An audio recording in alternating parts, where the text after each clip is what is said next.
Viidiyoo kana keessatti koorsii EthioCoderiin kan nuti keessaa tokko kan ta'e Android Fundamentals kan jedhamu qormaata isaa jalqaba hanga dhumaatti hojjedheetiin isin agarsiisa. Isin irraa wanni eegamu viidiyoo kana like gochuudhaan eegaluu qofa.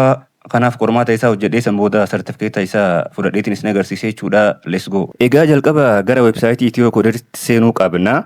Akkaataa itti gara websaayitii EthioCoderitti seentan ammoo kana dura viidiyoo baay'ee isin hojjedhee waan hin jiruuf viidiyoo kiyya dabre irraa ilaaluu ni dandeessan jechuudha. Kanaaf yeroo gara websaayitii EthioCoderitti seentan gara fuula kanaatti isin fida jechuudha. Gara fuula kanaatti isin fida. Fuula kanarraa waa lameen kana barachuu dandeessan jechuudha.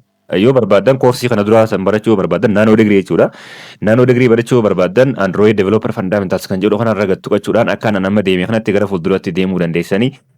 Yoo ammoo Global Chapters Android Developer Fundamentals kan jedhu kana yoo barbaadan Start Assessment kan jedhu irra gattuqachuudhaan erga fatanaa haaraa isinii fidanii fatanaa haaraa isin erga isin fatanamtanii fixxan booda amma sartifikeeta haaraa fudhachuu dandeessan jechuudha. So let's go. Karaa kanaan adeemnu mee har'aan tana maaliif karaa kana durallee isin agarsiisaatiin ture waan ta'eef jecha amma karaa kanaan deemee isin agarsiisa jechuudha. Start Assessment kan jedhu irraan gattuqe yeroo ana isarra gattuqu assessment kan jedhu naa fidee Global Chapters Android Developer Fundamentals kan jedhu naa fidee jira. Ready to go jeena gaafatee jira jechuudha. Kanaaf maaltu jira gaafiin isaan isin gaafatan gaafiin fatanaadha 20 multiple choice question dha jechuudha. Gaafii multiple choice gaafii 20 jechuudha. Gaafii 20 kan filannooti jechuudha. Kan isaan isin gaafatanii you can make 999 attempts every this hours jechaa jira jechuudha. Haga barbaadan irra deebuu dandeessan jechuudha. Waggaa 999 irra deebuu dandeessan jechuudha. Which is ajaa'iba jechuudha. San booda check your results and close any gaps kan jedhu isinii fida. So you have 999 attempts jechaa jira jechuudha. Waggaa 999 isinii hafee isinii jechaa jira. Kanaaf good luck isiniin jedhee jira. Assessment eegaluudhaaf start assessment kan jedhu kanarra gattuqachuudhaan kan isin eegaltan jechuudha. Kanaaf assessmentii kana banneeti kan nuti fudhannu jechuudha. Start assessment kan jedhu irraan gattuqadha. Yeroon irra gattuqadhu here you go. Assessmentii isinii fidee jira jechuudha. Akkuma isin argitan kanatti. Kanaaf assessmentiin kun Global Chapters Android Developer Fundamentals jedha. Gaafiin isaa gaafii jalqabaati jechuudha kan nu fidee. Sa'aatiin qabu. Sa'aatii naannoo digrii pirogiraamii amma dura sayyoo taate sa'aatii isinii fida. I mean daqiiqaa 60 keessatti fixu qabdan jechuudha. Sayyoo taate pirogiraama amma dura yoo taate jechuudha. Programni kun ammoo sa'aatii hin qabu jechuudha. Sa'aatii barbaadan irratti haga barbaadan irra turtanii fixuu dandeessanii, haga barbaadan irra teessanii fixuu dandeessanii. Kanaaf gaafii 20 kana haaluma kanaan akka isinitti mul'atu kanatti erga hojjettanii booda san booda sartifikeeta haaraa isiniif kenna jechuudha. Kanaaf gaafii kana waliin hojjenneeti gara isteepii itti aanutti waliin kan deemnu ta'a jechuudha. Na waliin tura.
Egaa akkuma isinitti mul'achaa jiru kanatti assessmentii yookaan qormaata nuuf kenname bifa kanaan xumurree jirra jechuudha. Gaaffiin kun gaaffii isa dhumaa, gaaffii isa 20ffaa irra jirra jechuudha.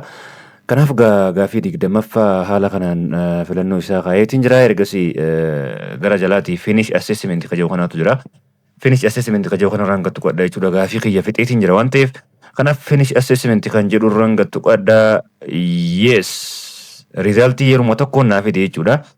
Yeruma jalqabaatiin rizaaltii naaf fide so rizaaltii jechuudhaan thank you for completing the assessment naan jee ergasii your score is 100% naan jee jira jechuudha. Parsantii dhibbaan darbee guutuutti hojjedheetiin darbee jechuudha. Qormaata kana congratulations you have passed naan jee jira. Kanaaf qormaaticha akkaan darbee jiru natti himaa jira jechuudha. You can now access your certificate from the learning plan page naan jee. Kanaaf peejii jalqabaa sanarra deebi'uudhaan achirraa sartifikeetii kiyya fudhachuu ni danda'a jechuudha. Ammaan tana maaliif qormaata kiyyaa dhibbaan dhibbatti parsantii dhibba hojjedhee fixeen jira waan ta'eef jechuudha.